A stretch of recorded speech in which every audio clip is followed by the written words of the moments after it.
Hello everyone, welcome to the course on Electrical Drives Control for Automation.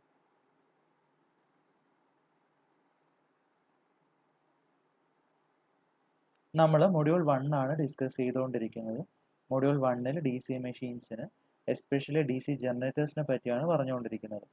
അതിൻ്റെ principle of operation പറഞ്ഞു, constructional features പറഞ്ഞു, EMF equation നമ്മൾ derive ചെയ്തെടുത്തു. Okay, ഇനി different type of എക്സൈറ്റേഷൻസിനെ പറ്റിയിട്ടാണ് നമ്മൾ തുടങ്ങിയിട്ടുള്ളത്. അതിൽ സെപ്പറേറ്റ്ലി എക്സൈറ്റഡ് എന്താണെന്നും സെൽഫ് എക്സൈറ്റഡ് എന്താണെന്നും അതിനകത്ത് ഷണ്ട് ബൗണ്ട് ജനറേറ്റേഴ്സ് എന്താണെന്നും നമ്മൾ പഠിച്ചു കഴിഞ്ഞു.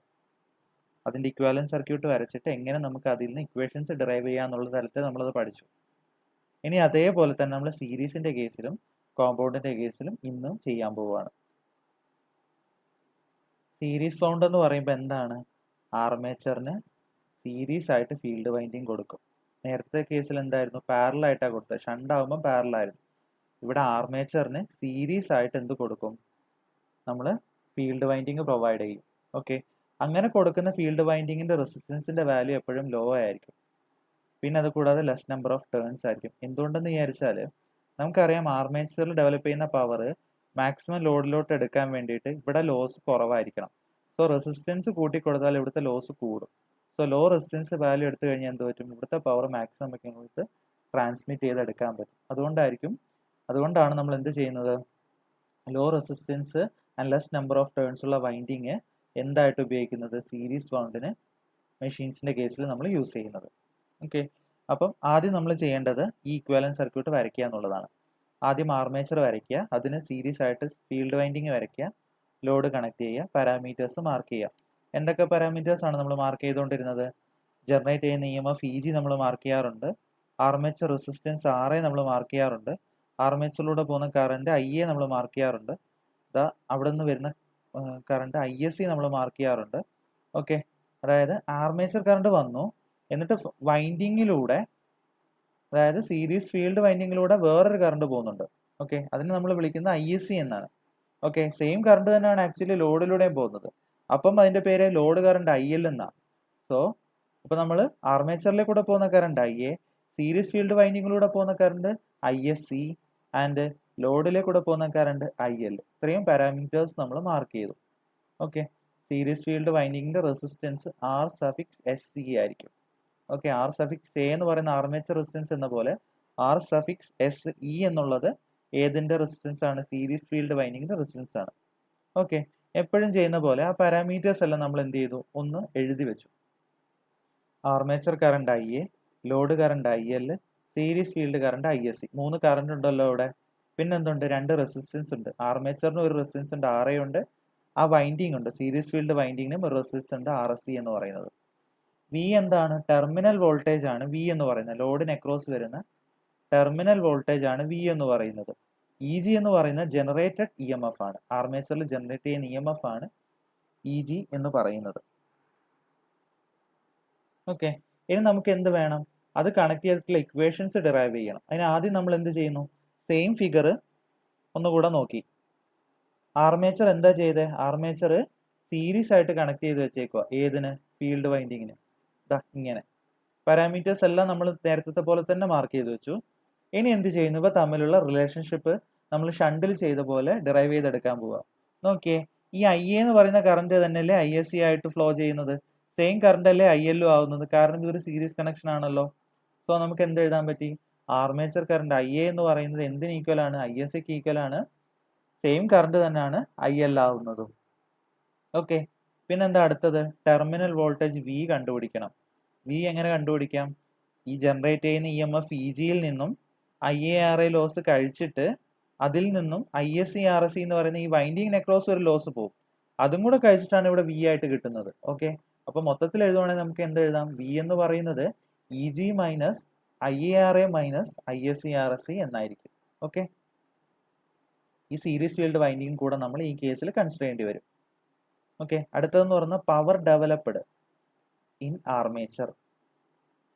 പവർ ഡെവലപ്ഡ് ഇൻ ആർമേച്ചർ എന്താണ്? PG equal to EG into IA എന്നാണ് പവർ ഡെവലപ്ഡ് ഇൻ ആർമേച്ചറിൻ്റെ ഇക്വേഷൻ. എന്തുകൊണ്ടാണ് അങ്ങനെ ആവാൻ കാര്യം? പവറിൻ്റെ ഇക്വേഷൻ നമുക്കറിയാം, വോൾട്ടേജ് ഇൻറ്റു കറണ്ടാണ്. ആർമേച്ചറിൻ്റെ കേസിലായതുകൊണ്ട് വോൾട്ടേജ് EG ആണ്, കറണ്ട് IA ആണ്. സോ EG ഇൻറ്റു IA ആണ് power developed in armature that is P G equal to E G into I A. നമുക്ക് ഈ ഫിഗറിൽ തന്നെ ഡയറക്റ്റ് എഴുതാൻ പറ്റും. Okay, power delivered to load, ലോഡിൽ വരുന്ന പവർ എത്രയായിരിക്കും? വോൾട്ടേജ് വി ആണെന്നറിയാം, അങ്ങോട്ട് വരുന്ന കറണ്ട് ഐ എൽ ഒ ആണെന്നറിയാം. അപ്പോൾ എന്താ നമുക്ക് ചെയ്യാൻ പറ്റുന്നത്? രണ്ടും കൂടെ മൾട്ടിപ്ലൈ ചെയ്താൽ മതി. P D is equal to V into I L, P D is equal to V into I L. അപ്പോൾ നമ്മൾ എന്തൊക്കെയാണ് കണ്ടത്? I A equal to I S equal to I L എന്നുള്ള ആർമേച്ചർ കറണ്ടിൻ്റെ റിലേഷൻ നോക്കി, terminal voltage നമ്മൾ derive ചെയ്തെടുത്തു, power developed എന്താണെന്ന് പറഞ്ഞു, ആർമേച്ചർ ഡെവലപ്പ് ചെയ്യുന്ന പവർ എന്താണെന്ന് പറഞ്ഞു, പവർ ഡെലിവേർഡ് ടു ദ ലോഡും പറഞ്ഞു കഴിഞ്ഞു. സോ ആദ്യം ചെയ്യേണ്ടത് സീരീസ് വൈൻഡിങ് എന്ന് പറയുന്നത്, സീരീസ് ബൗണ്ട് മെഷീൻസ് എന്ന് പറയുമ്പോൾ ആ കണക്ഷൻ ഡയഗ്രം മൈൻഡിലോട്ട് ആദ്യം വരുത്തണം. അതായത് ഈ ഫിഗർ അത് എന്നിട്ട് പ്രോബ്ലം ആണെങ്കിലും എന്ത് ചെയ്യണം? നമ്മൾ വരയ്ക്കണം. വരച്ചിട്ട് എന്ത് ചെയ്യണം? ഈ ഇക്വേഷൻസ് ഡിറൈവ് ചെയ്തെടുക്കാൻ നോക്കണം. അല്ലാതെ ഇക്വേഷൻസ് ബൈ ഹാർട്ട് ചെയ്യാൻ നിൽക്കരുത്. ഓക്കെ, അങ്ങനെ നമ്മൾ സീരീസും കഴിഞ്ഞു. ഇനി നമുക്ക് എന്ത് പറയാനുണ്ട്? കോമ്പൗണ്ട് മെഷീൻസിനെ പറ്റി പറയാനുണ്ട്. കോമ്പൗണ്ട് മെഷീൻസ് എന്ന് പറയുമ്പോൾ ഇറ്റ് ഈസ് ദ കോമ്പിനേഷൻ. അതായത് എന്ന് വെച്ചാൽ ഷണ്ട് വൈൻഡിങ്ങും കാണും, സീരീസ് വൈൻഡിങ്ങും കാണും. രണ്ടും ഒന്നിച്ചുള്ള ടൈപ്പ് മെഷീൻസ് ആണ് കോമ്പൗണ്ട് മെഷീൻസ് എന്ന് പറയുന്നത്. ഓക്കെ, അതിൽ തന്നെ രണ്ട് ക്ലാസിഫിക്കേഷൻ ഉണ്ട്, ലോങ് ഷണ്ടും ഷോർട്ട് ഷണ്ടും. അതെന്തിൻ്റെ അടിസ്ഥാനത്തിലാണ്? എങ്ങനെയാണ് ഈ സീരീസും ഷണ്ടും ഒക്കെ തമ്മിൽ കണക്ട് ചെയ്തിരിക്കുന്നത് എന്നുള്ളതിൻ്റെ അടിസ്ഥാനത്തിലാണ് ലോങ് ഷണ്ടും ഷോർട്ട് ഷണ്ടും ആയിട്ട് ക്ലാസിഫൈ ചെയ്തത്. നമുക്ക് നോക്കാം. ആദ്യത്തേത് long shunt machines. Long shunt machines എന്ന് പറയുമ്പോൾ എങ്ങനെയാണ് കണക്ട് ചെയ്യുന്നത്? ഇവിടെ ഒരു ആർമേച്ചർ ഉണ്ട് അല്ലേ, ആർമേച്ചർ പാർട്ട്. അതിന് സീരീസ് ആയിട്ട് അതാ സീരീസ് വൈൻഡിങ് നമ്മൾ കണക്ട് ചെയ്യും. ഈ രണ്ടിൻ്റെയും സീരീസ് കോമ്പിനേഷന് പാരലായിട്ടാണ് നമ്മൾ ഷണ്ട് ഫീൽഡ് വൈൻഡിങ് കണക്ട് ചെയ്യുന്നത്. ഓർക്കണം, ആർമേച്ചർ, അതിന് സീരീസ് ആയിട്ട് സീരീസ് ഫീൽഡ് വൈൻഡിങ്, അതിന് മൊത്തത്തിന് പാരലായിട്ടാണ് ഷണ്ട് ഫീൽഡ് വൈൻഡിങ് കണക്ട് ചെയ്യുന്നത്. സോ ഇപ്പുറത്തെ സൈഡ് നമ്മൾ ലോഡും കണക്ട് ചെയ്യും.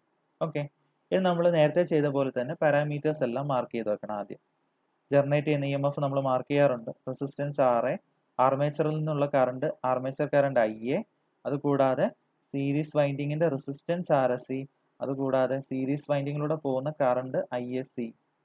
ഓക്കെ, അതെന്ത് ചെയ്യും? ഒരു ജംഗ്ഷനിൽ എൻ്റർ ചെയ്യും. അതെന്ത് ചെയ്യും? രണ്ടായി സ്പ്ലിറ്റ് ആവും. ഐ എസ് എച്ചും ഐ എല്ലും ആയിട്ട് സ്പ്ലിറ്റ് ആവും. ഐ എൽ ലോഡിലൂടെ പോകും, ഐ എസ് എച്ച് ആണ് എങ്ങോട്ട് കയറുന്നത്? ഷണ്ട് ഫീൽഡ് വൈൻഡിങ്ങിലൂടെ കയറുന്നത്. ഓക്കെ, ഇത്തരം കണക്ഷൻസ് ആണ് ലോങ് ഷണ്ട് കണക്ഷൻസ് എന്ന് പറയുന്നത്. അതായത് ഷണ്ട് ഫീൽഡ് വൈൻഡിങ് എന്ന് പറയുന്നത് ഏതിന് പാരലായിരിക്കും? The series combination of series field and armature winding, അതിന് പാരലായിരിക്കും. അത്തരം കണക്ഷൻസ് ആണ് ലോങ് ഷണ്ട് കണക്ഷൻസ് എന്ന് പറയുന്നത്. ഓക്കെ, ആ പാരാമീറ്റേഴ്സ് എല്ലാം നമ്മൾ മാർക്ക് ചെയ്തു, അതെല്ലാം എന്ത് ചെയ്തു? എടുത്ത് എഴുതുകയും ചെയ്തു. ഇനി നമുക്ക് എന്ത് ചെയ്യണം? ഇത് കണക്ട് ചെയ്തിട്ട് ഇക്വേഷൻസ് ഡിറൈവ് ചെയ്യണം. നോക്കാം എങ്ങനെ ഇക്വേറ്റ് ചെയ്യാന്നുള്ളത്. ആദ്യ ഭാഗം നോക്കാലോ. Armature current I A. I A ഏതിന് ഈക്വൽ ആണ്? സീരീസ് കണക്റ്റഡ് ആയതുകൊണ്ട് ഐ എ ഐ എസ് സിയും ഈക്വൽ ആയിരിക്കും.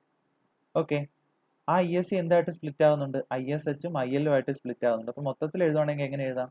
I A equal to I S C that is equal to I L plus I S H എന്ന് എഴുതാൻ പറ്റും നമുക്ക്. പറ്റൂലേ? I A equal to I S C equal to I L plus I S H. Okay, പിന്നെ എന്ത് ചെയ്യാൻ പറ്റും? അടുത്ത ഘട്ടത്തിൽ നമുക്ക് ഷണ്ട് ഫീൽഡിലൂടെ പോകുന്ന കറണ്ട്, ഓക്കെ, ഈ ലോഡ് കറണ്ട് ഇങ്ങോട്ട് കയറി, ഈ ഐ എസ് എച്ചിന്റെ വാല്യൂ കണ്ടുപിടിക്കാൻ പറ്റും. എങ്ങനെ കണ്ടുപിടിക്കാം? ഇതിലേക്കൂടെ പോകുന്ന കറണ്ട് എന്ന് പറയുന്നത് ഇതിന് അക്രോസ് ഉള്ള voltage divided by this resistance value ആയിരിക്കുമല്ലോ. Current equal to voltage by resistance. ഈ വോൾട്ടേജ് എത്രയായിരിക്കും? പാരലൽ കണക്ഷൻ ആയതുകൊണ്ട് ഈ വി തന്നെയായിരിക്കും ഇവിടെയും കിട്ടുന്നത്. So I S H equal to V by R S H. Okay, shunt field current I S H equal to V by R S H എന്ന് കിട്ടും. Okay, പിന്നെ നമ്മൾ അടുത്ത ഭാഗം എന്ന് പറയുന്നത് ടെർമിനൽ വോൾട്ടേജ്. ഈ വോൾട്ടേജ് കണ്ടുപിടിക്കും. ഈ വോൾട്ടേജ് എങ്ങനെ നമുക്ക് കിട്ടുന്നത്? ആർമേച്ചറിൽ ഡെവലപ്പ് ചെയ്യുന്ന ഇ എം എഫിൽ നിന്നും I A R A drop കഴിക്കണം.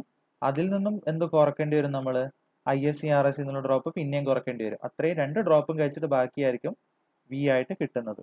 So terminal voltage V is equal to E G minus I A R A minus I S C R S C എന്ന് കിട്ടും നമുക്ക്. ഓക്കെ, അതുപോലെ പവർ ഡെവലപ്ഡ്, ആർമേച്ചറിൽ develop ചെയ്യുന്ന power, ആർമേച്ചറിലെ voltage E G എന്നറിയാം, current I A എന്ന് പറയാം. സോ വോൾട്ടേജിന്റെ കറണ്ട് റിലേഷൻ എടുത്താൽ E G into I A, E G equal to E G into I A. ഇനി power delivered to the load, voltage V ആണെന്നറിയാലോ, ലോഡിന് across ഉള്ളത്, current I L O ആണെന്ന് പറയാം. അപ്പം രണ്ടും കൂടെ മൾട്ടിപ്ലൈ ചെയ്താൽ മതി. So power delivered to the load is P D equal to V into I L. അപ്പം ലോങ് ഷണ്ട് ആണെങ്കിൽ നമ്മൾ വേണ്ടത് ഈ ഫിഗർ നമ്മൾ മൈൻഡിൽ ഓർക്കുക, അതായത് ഈ കണക്ഷൻ എങ്ങനെയാണെന്ന് ഓർത്താൽ മതി. ഓക്കെ, എന്നിട്ട് നമുക്ക് അതിൽ നിന്നും പാരാമീറ്റേഴ്സ് മാർക്ക് ചെയ്തതിന് ശേഷം ഈ ഇക്വേഷനിലോട്ട് ഡയറക്റ്റ് എത്തിച്ചേരാൻ പറ്റുന്നതാണ്. Next short shunt machines. Short shunt ആണെങ്കിൽ അതിന്റെ കണക്ഷൻ ആക്ച്വലി ആർമേച്ചർ കാണും. ആർമേച്ചറിന് സീരീസ് ആയിട്ടൊരു സീരീസ് വൈൻഡിങ് ഉണ്ടാവും. പക്ഷേ നേരത്തെ കേസിൽ മൊത്തത്തിന് പാരലായിട്ടാണ് നമ്മൾ ഷണ്ട് ഫീൽഡ് കണക്ട് ചെയ്തത്. ഇവിടെ അങ്ങനെ ആയിരിക്കില്ല, ആർമേച്ചറിന് മാത്രം പാരലായിട്ടായിരിക്കും ഷണ്ട് ഫീൽഡ് വൈൻഡിങ് കണക്ട് ചെയ്യുന്നത്. So shunt field winding is connected parallel to the armature winding. അതായത് ഷണ്ട് ഫീൽഡ് വൈൻഡിങ് ആർമേച്ചറിന് മാത്രം parallel and armature is seriesly connected with series winding. Okay, പിന്നെ എന്ത് ചെയ്യാൻ പറ്റും? നമ്മൾ എപ്പോഴും ചെയ്യുന്ന പോലെ പാരാമീറ്റേഴ്സ് എല്ലാം മാർക്ക് ചെയ്യാം.